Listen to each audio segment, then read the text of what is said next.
Hello guys! Ito, magluluto ako ng langka, ginataan langka. Ito ang mga sangkap. Ito yung langka. Yan o, 1 kilo na langka. Tapos, ito yung sahog niya, hipon. Then, sibuyas, bawang, kalahating salt, at saka, ang importante, itong gata. Kaya, samahan nyo na akong magluto guys. Ito guys, igigisa ko itong langka. Ayan ang bawang. Kaintay muna natin siyang mag-brown. Yan. Para masarap. Yan, lagay natin itong sibuyas. Okay. Tapos, ilagay natin yung langka.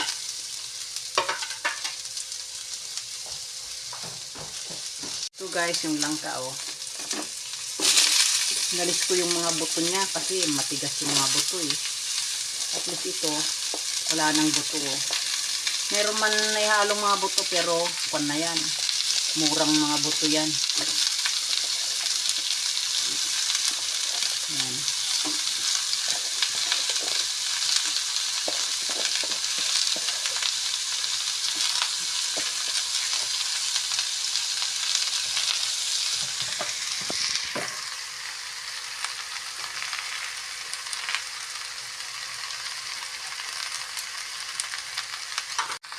Haluin natin guys.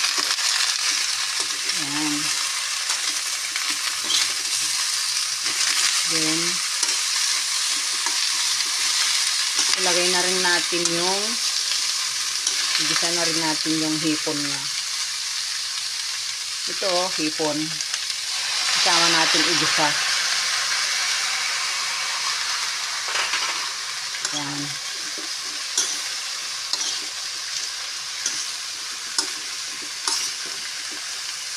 Tapos, lagyan na natin ng ito, asin na kalahating kutsara lang ng asin. Yan. Kutsarita pala ito. Kalahating kutsarita.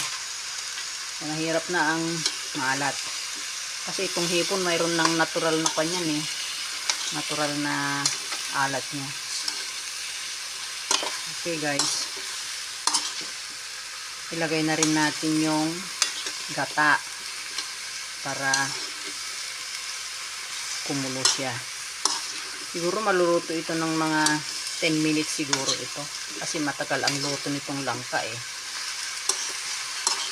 Ayan. Ito yung gata niya. 1½ cup ito. Okay.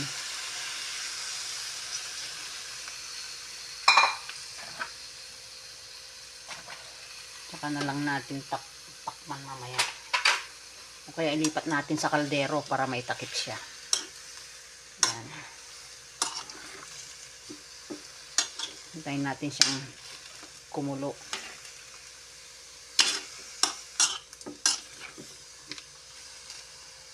Ito guys, ilipat natin dito sa kaldero para madaling maluto.